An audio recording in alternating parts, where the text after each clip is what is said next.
मैं आपको रूबरू करा रहा हूँ जगदीश चंद कांडपाल जी से, जो एक बुज़ुर्ग हैं ग्राम पनेर गांव के। अपनी ज़िंदगी के 60 से ऊपर की होलियाँ यहाँ देख चुके हैं वो, और ये यहीं से पढ़े लिखे हैं। राजकीय इंटर कॉलेज गणनाथ के, गणनाथ इंटर कॉलेज जो 1947 से पहले का इंटर कॉलेज है, राजकीय इंटर कॉलेज गणनाथ। मेरा क्वेश्चन इनसे है ये, जैसे कि इन्होंने बताया मैं 60 से ऊपर यहाँ पर होली खेल चुका हूँ। ये होली के पुराने अभी तक के जो होली का जो तरीका है और आज के परिप्रेक्ष्य में तो सब, ये होली का स्वरूप जो है ये दो स्वरूपों में है, एक बैठक होली और उसके बाद खड़ी होली। बैठक होली जो है बसंत पंचमी से शुरू होकर के फाल्गुन शुक्ल पक्ष की एकादशी तक, फिर एकादशी से जो है खड़ी होली का चलन हो जाता है। और पहले दिन एकादशी को चीर बत्ती है, जिसमें गणेश पूजा से शुरू होता है, और उसके बाद हर घर में चीर को घुमाया जाता है और लोग खड़ा होकर के एक सर्किल बना करके होली गायन करते हैं।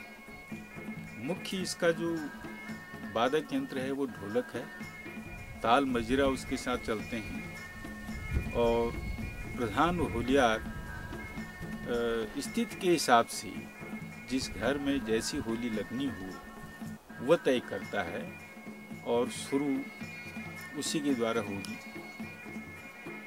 की जाती है। उसके बाद अन्य लोग जो है उसके दिशा निर्देशन में उसी होली का गायन करते हैं।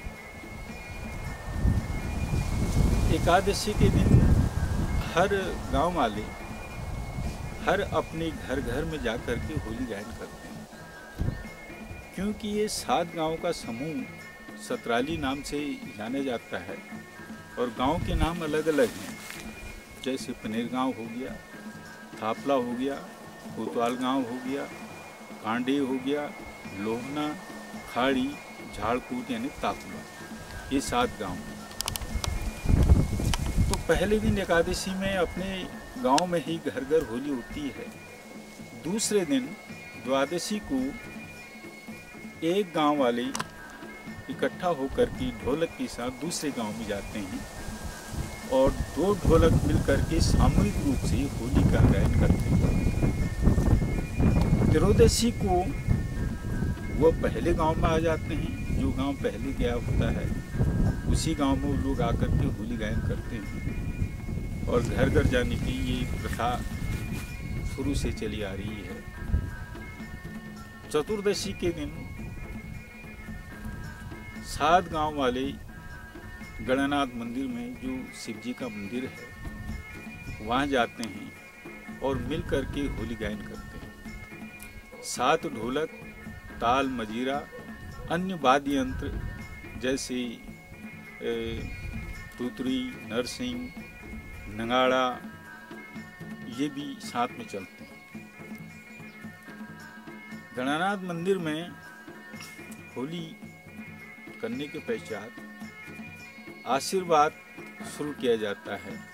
ग्रामवासियों की शुभ कामना के लिए, दीर्घायु के लिए, सुख समृद्धि के लिए और खुशहाल जीवन के लिए। उसके बाद दूसरे दिन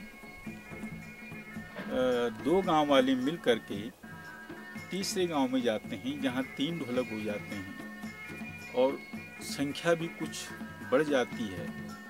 फिर चौथे गांव में जाते हैं, 4 गांव के लोग इकट्ठा हो जाते हैं, 5वें गांव में, 6ठे गांव में, 7वें गांव में। तो 7 ढोलक इस तरह से एक जगह इकट्ठा हो जाते हैं, और संख्या भी उनकी कुछ बढ़ जाती है, काफ़ी हो जाती है, क्योंकि कोई गांव छोटा है, कोई गांव बड़ा है, और किसी में कम आदमी हैं, किसी में ज़्यादा हैं। तो जब सामूहिक रूप से सभी लोग एक जगह इकट्ठा होते हैं तो उस होली का कुछ आनंद ही और है। उसके बाद छलड़ी के दिन एक दूसरे पर रंग डालना, जैसे देवर और भाभी का ये त्यौहार विशेष रूप से चलन में है। रंग की होली खेली जाती है। एक दूसरे को शुभकामना देते हुए आपस में गले मिलते हैं, एक दूसरे को होली की बधाई देते हैं और उसके बाद अगले दिन टीका होता है, जिसमें सूजी बनाई जाती है और वो प्रसाद के तौर पर घर घर में भेजी जाती है। इस तरीके से ये एक सांस्कृतिक संस्कृति जो हमारे वंश परंपरा से शुरू से चली आ रही है, ये कायम है।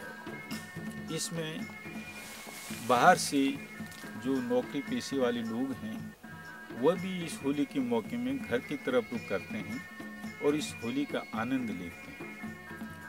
क्योंकि यहाँ नौकरी का जरा सा अभाव है, कोई ऐसी व्यवस्था वगैरह नहीं हुई है जिससे पलायन होता है और लोगों की संख्या में कमी होती है। बावजूद इसके नौजवान लोग यहाँ की परंपरागत होली का आनंद लेने के लिए इस होली के अवसर पर छुट्टी लेकर तब भी आते हैं और ये उन्होंने इस परंपरा को कायम रखा है और होली सुंदर ढंग से बिना भेदभाव के और बिना लड़ाई झगड़े के बड़े प्रेम पूर्वक ये होली मनाई जाती है, जो हमें शुरू से हम लोगों को ये विरासत में मिली हुई है। ये संस्कृति कायम है और ये फूले फले यही हर बुजुर्ग की, हर व्यक्ति की इच्छा रहती है और लड़के बढ़ चढ़ करके इसमें भाग लेते हैं। और चूँकि बैठक होली में शुरू में एक ट्रेनिंग जैसी दी जाती थी बच्चों को, ताकि खड़ी होली में उनको कोई ऐसी परेशानी न हो, लय ताल सुर के साथ वो गायन कर सकें। लेकिन बैठक होली अब लगभग समाप्ति ही है, इसलिए खड़ी होली में ही लोग जो प्रधान होलियार है उसी के दिशा निर्देश के हिसाब से होली गायन करते हैं। जैसे कि आपने बताया मेरे को कि आप रिटायर होने के बाद बच्चों को, जैसे आप पहले हल्द्वानी रहते थे और भी जगह रहे हुए हैं, हल्द्वानी में अपने बच्चों को सेटल करने के बाद अभी आप ऐसे गांव में जहां पानी की कमी है और यातायात की सुविधा नहीं है और उसके बावजूद भी आपने आपका यहाँ आना और यहाँ आके बस जाना, ये इस बात का संकेत है कि पलायन को रोका जाना चाहिए और इस तरफ बुजुर्गों का भी रुझान बढ़ते जा रहा है पहाड़ की तरफ। आपने क्या सोचा, आपको क्या अच्छा लगा ऐसा कि उन सुख सुविधाओं को छोड़ के जो शहरों में मिलती है उसके बावजूद भी इन इलाकों में, इन मतलब ऐसे क्षेत्रों में अपने पहाड़ में फिर से आ गए, आप इस बारे में क्या कहेंगे? ये हमारी जन्मभूमि है और हर व्यक्ति को अपनी जन्मभूमि से एक लगाव होता है। अब चूँकि हम यहीं से पले बड़े हैं और यहीं की जो भूमि है इसी में हम लोगों का बचपन भी बीता है और एक स्वाभाविक है कि यहाँ नौकरी न होने की वजह से हमें बाहर जाना पड़ा और जब हम रिटायर हो गए तो हमारे दिल में एक प्रबल इच्छा जागी कि हम क्यों न अपने पैतृक मकान में रहें और वही अपनी बिरादरी, अपनी जो भाई बंद हैं उन लोगों के साथ आपस में प्रेम पूर्वक मिल करके रहें। बेशक बच्चे हमारे बाहर सेटल हैं, कोई राजस्थान में सर्विस करता है, कोई हल्द्वानी में है। बावजूद इसके हम दो जो हैं पति पत्नी, उन्होंने इधर का रुख किया। असुविधाएं जरूर हैं, रास्तों की दिक्कत है, रूट की भी परेशानी है, कभी किसी को दुख तकलीफ हो जाती है, बीमार हो जाते हैं कोई व्यक्ति, बुखार ही अगर किसी को आ जाता है तो उसकी भी ज़रा दिक्कत रहती है। जो अस्पताल है वो यहाँ से 2-2.5 किलोमीटर दूर है, लेकिन हमारी ये इच्छा थी कि यहाँ की जो परंपरागत होली है या जो और भी सामाजिक क्रियाकलाप होते हैं उनमें हम भी हिस्सा लें और आगे आने वाली जो पीढ़ी है, जो बच्चे हैं, वह भी उसको आगे सुचारू रूप से चला सकें। इस इच्छा के साथ ही हमने अपना रोटी। आपने जैसे इतने लंबे टाइम से बाहर रहे, अपने घर से दूर रहे, हालांकि आप सारे सांस्कृतिक अपनी जो त्यौहार है उन पे आप कह रहे हैं कि आप लगातार बने रहे, यहाँ पर होली दिवाली में आते रहें।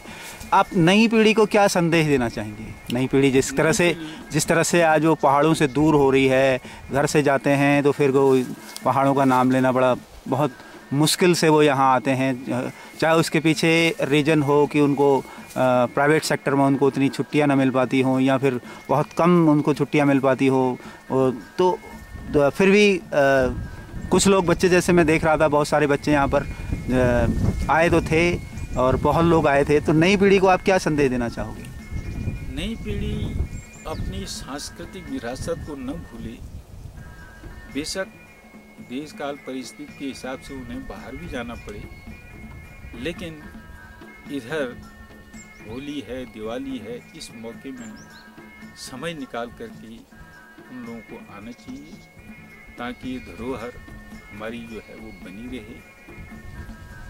क्योंकि जो व्यक्ति जहाँ नौकरी करता है उनके बच्चे भी उनके साथ ही रहते हैं, उसी परिवेश में वो बढ़ते भी हैं, पलते भी हैं, और थोड़ा सा यहाँ से वो उनका रुझान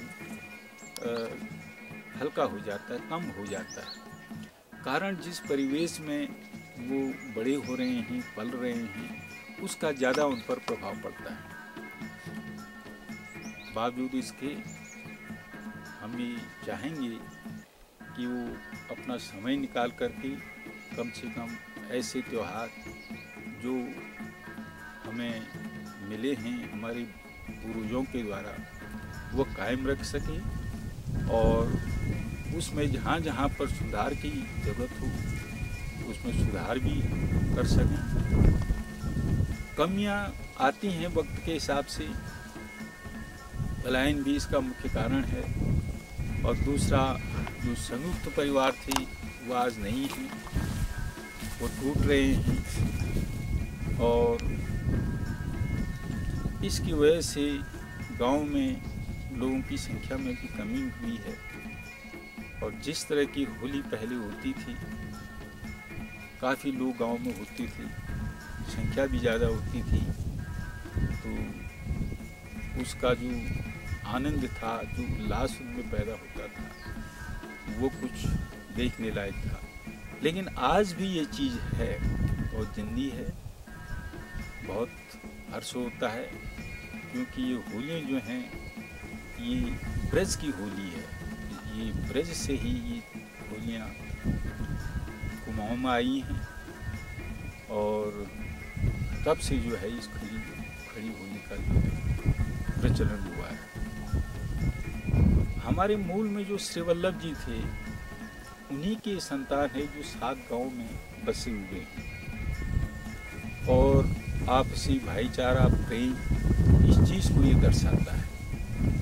एक दूसरे के गले मिलते हैं, अबीर गुलाल लगाते हैं, तो ये अपने आप में एक विशिष्ट स्थान और संस्कृति, जो हमारी सांस्कृतिक धरोहर है, ये लिए हुए है। और नई पीढ़ी कहीं भी रहे, लेकिन अपनी इस जन्मभूमि को और इस सांस्कृतिक विरासत को आगे बढ़ाने में सहयोग प्रदान करते रहे। यही हम लोगों की आपका सीधा संदेश था कि जहाँ भी रहें जड़ों से जुड़े रहें, मातृभूमि से, मातृ संस्कृति से,